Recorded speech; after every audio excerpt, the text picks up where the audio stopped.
While the death penalty is in fact a severe punishment for those who have committed serious crimes, the system is flawed and should not be legal. Capital punishment has been a long-time controversial issue. Many people believe that if someone commits a truly vile crime, that the only appropriate punishable option is death. There are other people that believe inflicting the death penalty is like playing God, and that no one has the right to take someone's life, even if that person did so to someone else. Aside from this, it is seen that suffering a lifetime in prison is a far worse punishment than death. The families of victims play a huge role in legal arguments regarding the death penalty. When a family has suffered a severe loss, such as death, they generally feel that the person who committed this crime deserves the same fate. These families' struggles often become so public that overturning the death penalty becomes difficult, which is why this law is still in place. There are arguments for both viewpoints, but I will explain to you how corrupt our system is and how the death penalty should not be instilled. The first reason our system is flawed is because of the many innocent people that are executed. According to Robert Lifton, the author of Who Owns Death, the rate of people being found innocent and thus released from death row is steadily rising.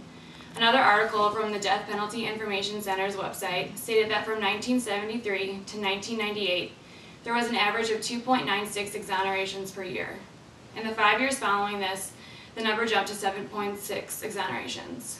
Reasons for this jump were advances in forensic investigations, scientific techniques, and expert attorneys working to prove their client's innocence. However, this poses the question of how many innocent people were actually killed before these new advances. There is no way to be sure. However, investigations have proven the innocence of over 350 inmates on death row in the last century after their execution. One major problem contributing to the sentencing of innocent people is that 90% of inmates are around the poverty level and can only afford an appointed attorney. This drastically decreases their chances of being found innocent. Robert Lifton was quoted saying, "We're only lawyers, we make mistakes. Those mistakes ought not to kill people, but they do." Another example of this comes from the book Problems of Death in an article by Lester S. Garrett.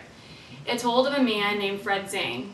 Zane worked as San Antonio's crime laboratory chief serologist for 3 years and was involved in thousands of criminal cases. One case in particular involved a man who was being convicted based on blood tests, which Zane performed. They later found Zane to be lying. He never actually performed the tests.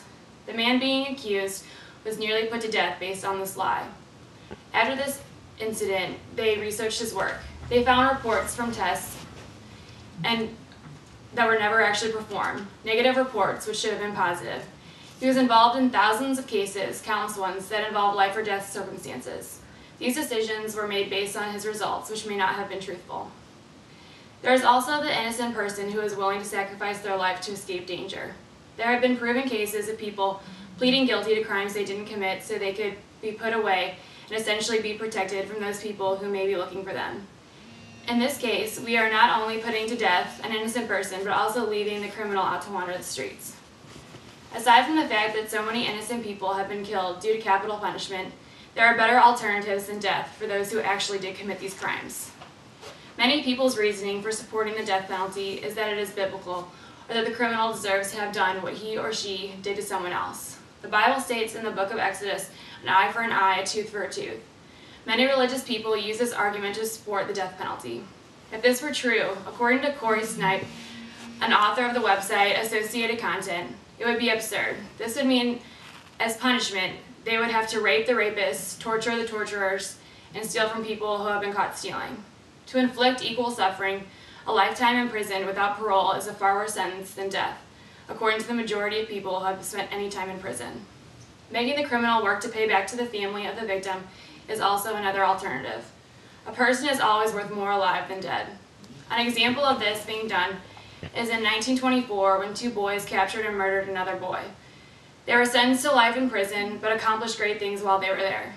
These included working in hospitals, teaching illiterates to read, creating a correspondence school, making major developments in the World War II malaria project, and writing a grammar book. Regardless of the serious crime these 2 boys committed, if they had been put to death, they could have never turned their lives around and also positively impacted the lives of many others. Finally, the most widely controversial argument of this debate is that capital punishment violates the Constitution. The 8th Amendment to the Constitution bans cruel and unusual punishment.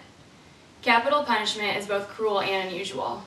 According to Hugo Adam Badiou, author of the courts, the Constitution, and capital punishment, the death penalty is considered to be cruel because it was derived when things like slavery were acceptable.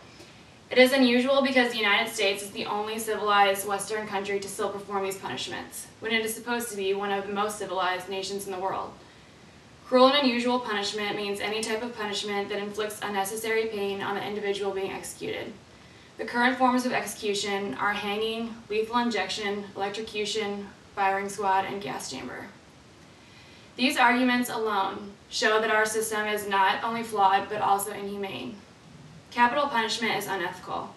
Lane Nelson states in her book, Death Watch, to be ethical presumes a radical affirmation of a person's dignity. And every moral choice is an implicit yes to personal existence, but intentional killing of humans is a radical no to personhood. The intentional killing of another human being only shows a lack of respect for human life. Corey Stipe also states in his articles, a society that respects life does not deliberately kill human beings. An execution is a violent public spectacle of official homicide, and one that endorses killing to solve social problems. The worst possible example is set for citizenry. Capital punishment is so controversial that debates regarding this issue are endless, and law proposals to overturn the death penalty are constantly being written. These are why I consider the main issues on capital punishment should be outlawed.